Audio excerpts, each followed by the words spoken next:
Hello, I'm Ba, and today we're inside because it's summer and really hot.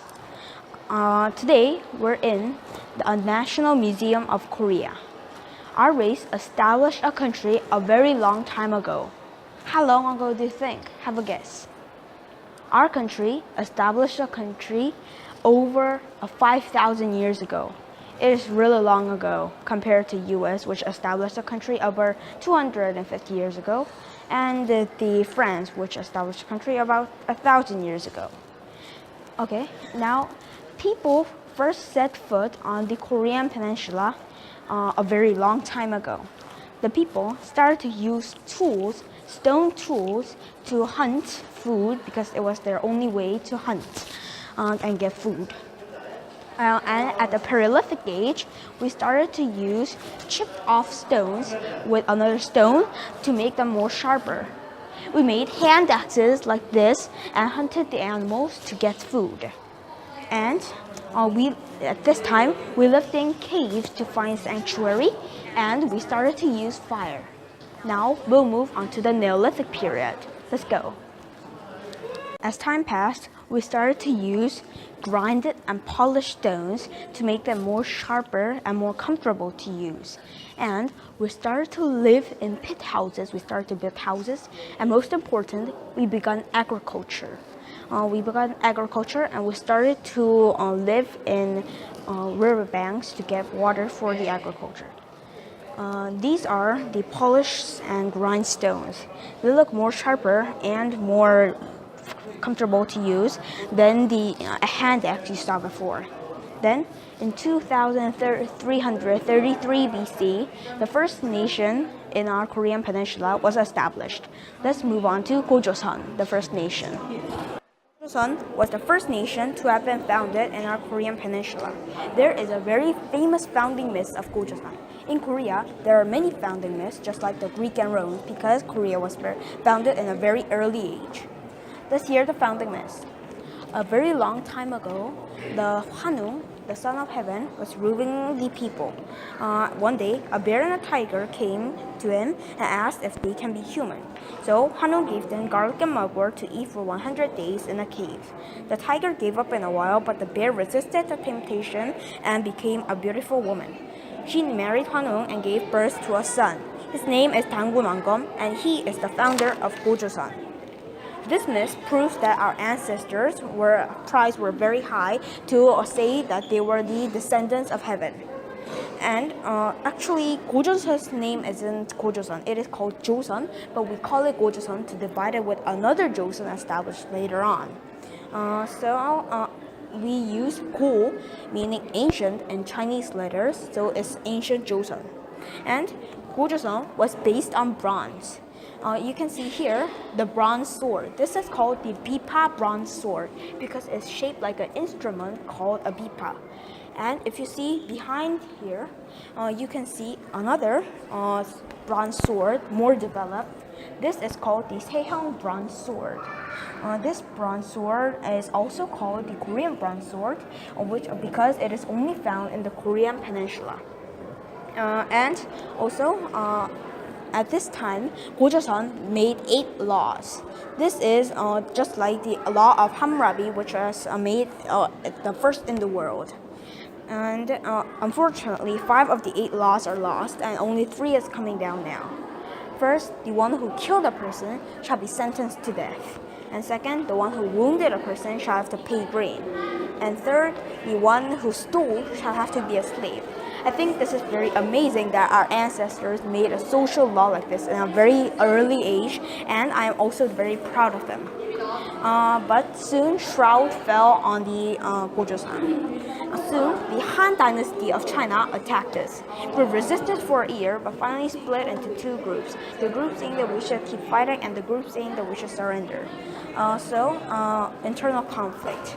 By internal conflict, the group saying that we should surrender killed the king and opened the doors for the Han Dynasty to come in. So, Gojoseon fell from the internal conflict. This is the same things which brought down the most strongest countries established. Now, which you will see afterwards. But I think it's a pity that the first nation established in our country was fell, but it is okay because other countries began to appear. Let's move on to them. Okay, after Gojoseon's fall, there came many countries, such as Buyeo, Okja, and Donghae. One of them, Buyeo, was a very strong country. It had a prince named Jumo. He was born from an egg. There are 3 persons who was born from an egg in Korean's founding myth, including Jumo. It is very mysterious, isn't it? And he was an expert archer too. But the other princes feared his skill and his mysterious self, so they tried to kill him. Eventually, Jumo had to run and establish Goguryeo. Goguryeo was a very strong country. It expanded their territory way up to the Great Wall of China. You can see the map over there. Goguryeo expanded their territory very way up, and the king who expanded this large territory is called the King Gwanggaeto. He is my personal favorite king because I like him and the Goguryeo at that time, because whenever I look at this large territory, I always feel the powerful spirit of Goguryeo. And he is also the reason that I began to like history, because he is the first history book that I saw, and I think I'm feeling very thankful about it. And I think Goguryeu's strong spirits came from the actual spirits of the guardians protecting them. Here there are the guardians. Cheongryong, blue dragon for the east. And here, Hyunmu, black turtle for the north. And here, the Jujak, red phoenix for the south. And Baekho, white tiger for the west. These Goguryeo people believed that these guardians protected them. And Goguryeo was very strong, and they were placed in the northern part, so had to block all the attacks from China. So they had many wars. So they're very good at making things with metal, and especially weapons, because they had to block all the attacks from China. But still, they are very good at making things with gold too. And later,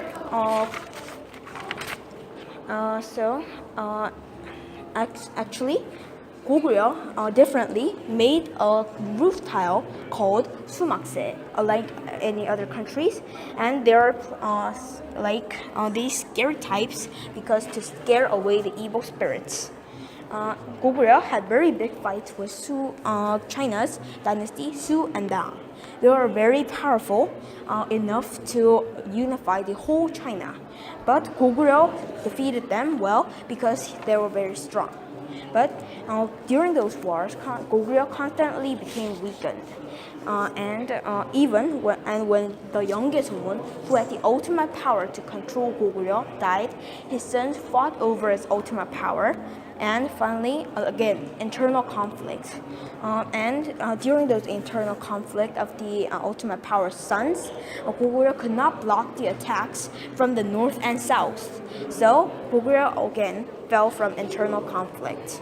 Now we'll move on to another country established at that time, called Baekje. Let's go. Baekje was established by Onjo, who was the son of Jumo.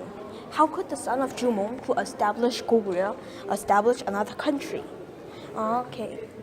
Somehow it happened that Jumo already had a son before he ran from Buyeo. So when the son called Yuri came from Buyeo, Onju feared his life from him and fled and established Baekje. Baekje in the 4th century was even stronger than Goguryeo. So they expanded the territory way deep into Goguryeo. This is the power of the King Gunchogo at that time. And Baekje was the nation of art. If you come here, and you can see there, this gorgeous ornament is called the Great Gilt Bronze Incense Burner of Baekje. It is a masterpiece only found in the Korean Peninsula. The phoenix on the lid represents the sky, and the animals, plants, and mountains on the middle represents paradise, and the dragon in the bottom represents the sea. It is very gorgeous and it is very beautiful, isn't it? And also, if you come here, there is also a tomb where a lot of precious and amazing items were found, called Muryongwangneung, the tomb of King Muryong. Before this tomb was found, we actually didn't have many ideas about how Baekje was strong in art. But after this tomb was found, and also with these king's ornaments, we knew that Baekje was almost the center of the art at that time. And we traded with Japan and China. For example, there's a sword called Chijido, the seven-branched sword. We gave it to Japan to use it well. The replica of it is in Jeonjin Kinyongwan, the War Memorial Museum, which we'll go next. So I will explain the details there. So expect that, please. But the thing is that the Japan thinks that we gave the sword as servant to king.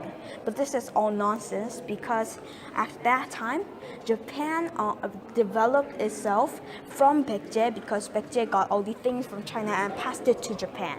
And also, at that time, Baekje was even stronger than Goguryeo, so what Japan is saying is complete nonsense. And afterwards, the twilight of Baekje came.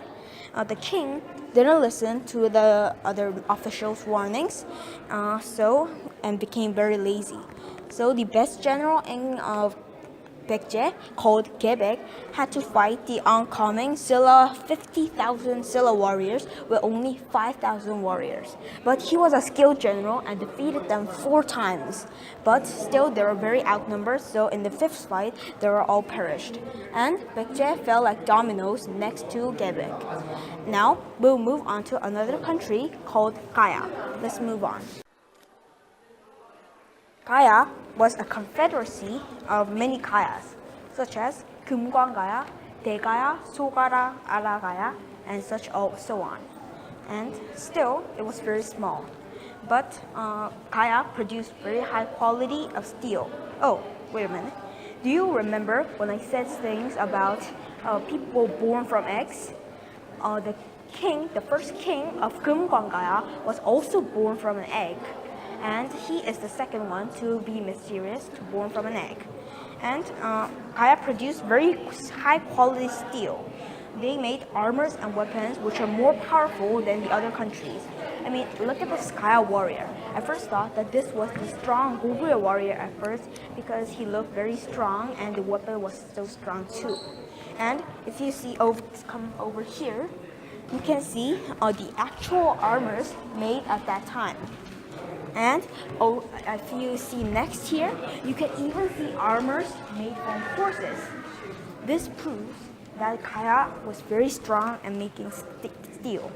But actually, their weakness was that they were all different countries of confederacy, so they couldn't actually unite well. So they couldn't unite, so they finally fell in the hands of very strong Silla. Now we'll move on to that Silla.